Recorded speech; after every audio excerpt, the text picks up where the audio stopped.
देखा संतोष एकूण जोडे, तवचे सुखाचे सेंग साकडे, मग जोडले या कवणीकडे अपुरे असे।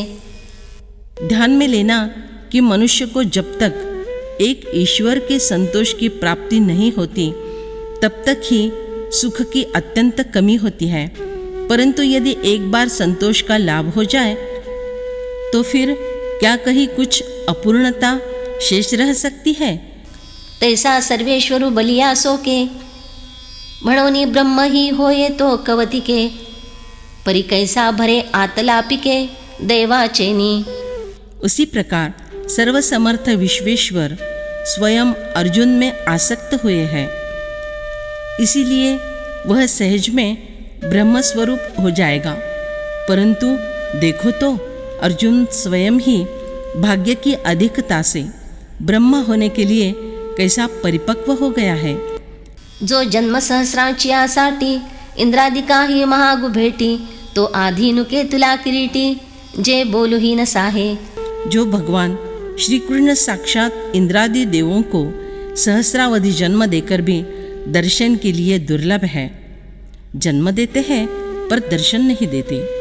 भला वे अर्जुन के कितने वश हो गए हैं कि अर्जुन का शब्द, उसके उच्चारण में होने वाला विलंब भी उस परमात्मा को सहन नहीं होता। मग म्हणितले पांडवे, जे ब्रह्ममियाची हो आवे, ते अशेष ही देवे अवधारिले। फिर अर्जुन ने मैं ब्रह्म हो जाऊं ऐसा जो कहा था, वह बात देव ने पूर्णतया ध्यान में ली। तेथ एक विचारिले, जे ब्रह्मत्वाचे डोहोळे झाले, तरी उदरा वैराग्य आले बुद्धीचे या। उस समय देव ने एक विचार किया कि अर्जुन को जो ब्रह्म होने के दोहद लगे हैं, उसका अर्थ यही है कि उसकी बुद्धि के उदर में वैराग्य रूपी गर्भ की धारणा हो चुकी है। एरवी दिवसत्री या अपुरे, परिते वैराग्य वसंताचे निभरे, जे सोहम भावो अत्यंत मोहरे, मोडोनी आला। वैसा देखा जाए तो अर्जुन के ब्रह्म प्राप्ति होने के दिन अभी पूरे भरे नहीं हैं, परंतु वैराग्य रूपी बसंत ऋतु बाहर पर आया है। इसलिए मैं ब्रह्म हूँ, इस भावरूपी बौर से अर्जुन लद गया है, और उसके जो लक्षण होते हैं वे शरीर पर दिखाई पड़ने लगे, मानो कि प्रसूति काल नजदीक आया है। इस तरह अर्जुन झुक गया है। म्हणोनी प्राप्ती फळे फळता, यासी वेळू न लगे आता, होये विरक्तु ऐसा अनंता, भरवसा जाला। इसलिए भगवान के मन में यह विश्वास होने लगा कि यह अर्जुन पूर्णतया विरक्त हो गया है, और अब इसमें ब्रह्म प्राप्ति का फल लगने में अधिक विलंब न लगेगा। म्हणे जे जे हा अनुष्ठील, ते ते आरंभीचे या फळेल, म्हणून सांगितला नवचैल अभ्यास वाया। भगवान श्री कृष्ण कहते हैं, अर्जुन जिस किसी कर्म का आचरण करेगा वह उसके लिए पहले से ही तत्काल फलद्रूप हो जाएगा, इसलिए इसे किए हुए अभ्यास का उपदेश व्यर्थ नहीं जाएगा। ऐसे विवरवनिया श्रीहरी, म्हणितले तये अवसरी, अर्जुना हा अवधारी पंथ राजू। इस तरह मन में सोचकर श्री कृष्ण ने तब अर्जुन से कहा, हे पार्थ, यह पंथराज सभी मार्गों में श्रेष्ठ सर्वोत्कृष्ट मार्ग तुम्हें बतलाता हूँ, इसे जान दो। जेथ प्रवृत्ती तरुच्या बुडी, निवृत्ती फळांची आगा कोडी, जये मार्गीचा कापडी महेश्वरू। जहाँ प्रवृत्ति रूपी वृक्ष के तल्ले में निवृत्ति रूपी करोड़ों फल लगे हुए रहते हैं, जिस मार्ग के भगवान शंकर जी प्रथम यात्री है, यहाँ की प्रवृत्ति निवृत्ति के लिए ही होती है। यह मार्ग कर्म प्रवृत्ति पर दिखाई पड़ा तो भी निष्काम भावना से ही शुरू होता है। साधक अंत में कर्म और कर्म कर्तृत्व रहित होकर निवृत्ति मोक्ष रूपी फल प्राप्त कर लेता है। अजुई योगी रुंदे वहिली, आवडीची आकाशे निघाली, की तेथ अनुभवाचे या पाऊली धोरणू पडिला। और भी कुछ योगी जनों के समुदाय चाहत से तेजी से आकाश मार्ग से अनिश्चित मार्ग से निकले। वहाँ उन्हें यह अनुभवों के पैरों से तैयार हुई यह सर्वश्रेष्ठ राह मिल गई। तेथ आत्मबोधाचे नि उजरे, तीही धाव घेतली एकसरे, येर सकळ मार्ग निदसुरे सांडूनिया। फिर उन्होंने अन्य सभी अज्ञानमय अंधकारमय मार्ग छोड़ दिए और वे इस आत्मज्ञान रूपी तेजोमय मार्ग से अनवरत तेजी से आगे बढ़ते गए। पाठी महाऋषी येणे आले, साधकांचे सिद्ध झाले, आत्मविद थोरावले येणेची पंथे। उनके पीछे महर्षि भी इसी मार्ग से चलते रहे हैं और साधक ही सिद्ध बन गए। आत्मवेत्ता लोग भी इसी मार्ग से चलकर श्रेष्ठता तक पहुँच गए। अर्जुना हा मार्गुजे देखिजे, ते तहान भूक विसरिजे, रात्रि दिवस नेणिजे वाटे इये। इस मार्ग का जब अनुसरण किया जाता है तब भूख प्यास का विस्मरण होता है। इस मार्ग में रात दिन का कोई भान भी नहीं रहता। चालता पाऊल जेथ पडे, तेथ अपवर्गाची खाणी उघडे, अवाटले या तरिगा जोडे स्वर्ग सुख। चलते समय साधक का पैर जिस स्थान पर पड़ता है वहाँ मोक्ष की खान ही प्रत्यक्ष खुल जाती है। यदि इस मार्ग में कहीं कोई विक्षेप अवरोध आ भी जाए तो फिर अरे स्वर्ग सुख का लाभ हो ही जाता है। निगिजे पूर्विलिया मोहरा, येईजे पश्चिमाचे आघरा, निश्चलपणे की धनुर्धरा, चालणे येथीचे। यह मार्ग मतलब पूर्व दिशा के मार्ग से चलकर पश्चिम दिशा के घर पहुँचना ऐसा है। हे अर्जुन, निश्चलता से रहना ही यहाँ का चलना है। योग का प्रारंभ प्रवृत्ति में करके निवृत्ति में उसका अंत है। मन की स्थिरता ही इस मार्ग का चलना है। ऐसा एक स्थान पर बैठा हुआ ही सर्वत्र गया है। ठाईच बैसोनी, ऐसा यह प्रकार है। येणे मार्गे जे आजाईजे, तो गावो आपण होईजे, हे सांगो काही सहजे, जाणसील तू। इस मार्ग से यात्रा करते हुए जिस गांव में पहुंचना है वह गांव साधक को स्वयं बनना पड़ता है। इस बात को क्या बताऊं, क्योंकि तुम स्वयं उसका अनुभव कर लोगे। तेथ पार्थे म्हणितले देवा, तरी तेची बोला मग केव्हा, का आरती समुद्रवनी न काढावा, बुड तुझी मी। तब अर्जुन ने कहा, हे देव, तो फिर वह बात बाद में यानी कब आप कहने वाले हैं? महाराज, मैं अभी उत्कंठा के सागर में डूबता जा रहा हूँ, क्या आप मुझे बाहर निकालेंगे नहीं? तव श्री कृष्ण म्हणती ऐसे, हे उत्सुक बोलणे काहीसे, आम्ही सांगत असो आपैसे, वरी पुसले तुआ। इस पर भगवान श्री कृष्ण कहते हैं, तुम्हारी ये सब उत्कंठा भरी बातें किस लिए? मैं तो स्वयं ही बतला रहा था और ऊपर से वही तुमने पूछ लिया। शुचौ देशे प्रतिष्ठाप्य स्थिरमासनमात्मनः, नात्युच्छ्रितन्नाति नीचं चैलाजिन कुशोत्तरम्।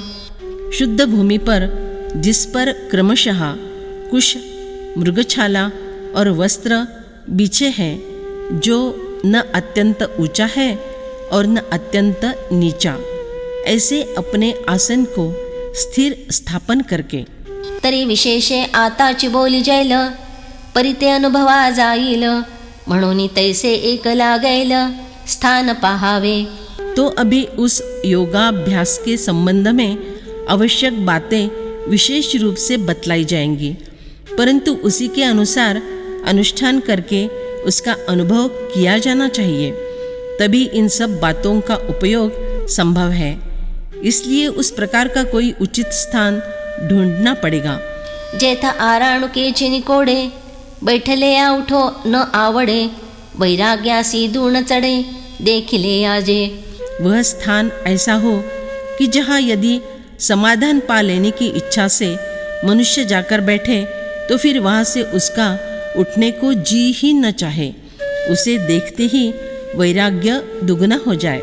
जो वसविला ठावो, संतोषासी सावावो, मना होये उच्छावो, धैर्याचा पै।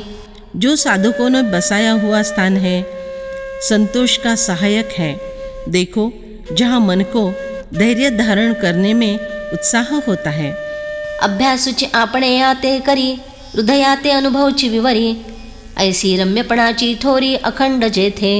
जहाँ स्वयं अभ्यास ही अपने आप से करवा लेता है, अर्थात जहाँ अपने आप अभ्यास हो जाता है और अनुभव ही स्वयं साधक के अंतःकरण को पढ़ाता है, अनुभव ला देता है। इस प्रकार की उत्कृष्ट रमणीयता जहाँ निरंतर बनी रहती है।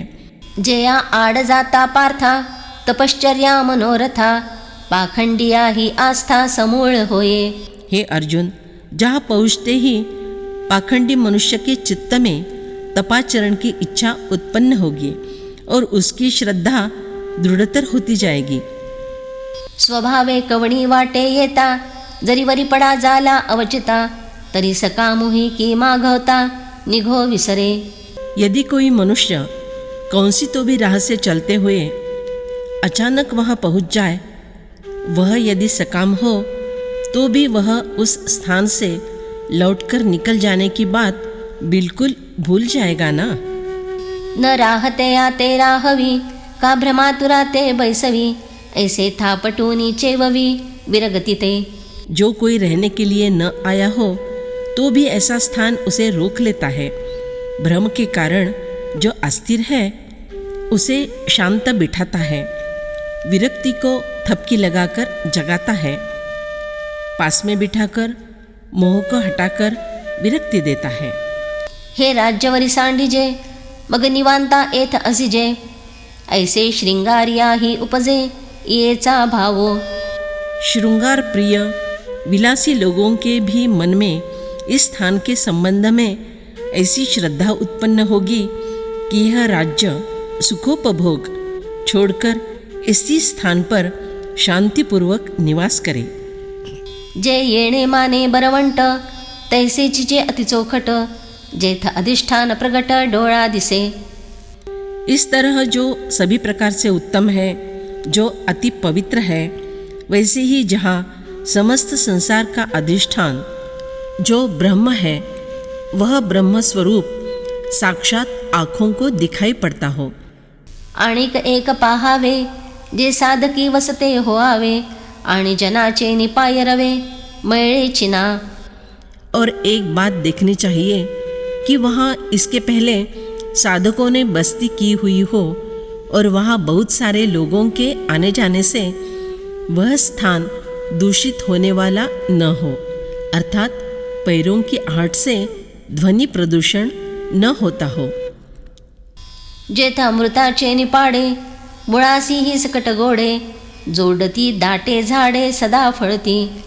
जहाँ अमृत के समान जड़ सहित कंद मूल आदि संपूर्ण मीठे और कुछ सदा फलों से लदे हुए सघन वृक्ष होते हैं। पाऊला पाऊला उदके, परिवर्षा काळी ही चोखे, निर्झरे का विशेषे सुलभे जेथ। जहाँ पग पग पर पानी मिलता है, परंतु वर्षा काल में भी वह पानी साफ शुद्ध है, अथवा विशेष रूप से जिनका सहजता से लाभ हो सके ऐसे पानी के झरने भी है। हो आतपुही अळूमाळू, जाणीजे तरी शीतळू, पवनू ही अति निर्मळू मंद झुळके। धूप भी एकाध समय थोड़ी देर रहने वाली हो, यदि मालूम पड़ने वाली हवा हो तो वह शीतल अतिशय शुद्ध मंद मंद बहने वाली हो। बहुत करोनि निशब्द, दाटूनी नरिगे श्वापद, शुकहान षटपद ते उते नाही। ज़्यादा करके वह स्थान नीरव शांत है। वन्य प्राणी जहाँ ज़्यादा प्रमाण में नहीं आते, तोते और भुनगे उतने त्रस्त करे इतने ज़्यादा नहीं हैं। हो पाणी लगे हंसे, दोन्ही चारी सारसे, कवणी एकी वेळे बैसे तरी कोकिळू। जलविहारी हंस होंगे, दो चार अति कम, चक्रवाक पक्षी होंगे, कभी तो भी एक आध बार कोई कोयल पंछी वहाँ आप बैठा करता हो। परी निरंतर नाही, तरी आली गेली कही, हो तुका मयोरे ही आम्ही नान म्हणो। उसी तरह कभी आकर चले गए ऐसे परंतु सदोदित बस्ती न करने वाले मोर पंछी भी होंगे तो भी हम उन्होंने नहीं आना चाहिए ऐसा नहीं कहेंगे।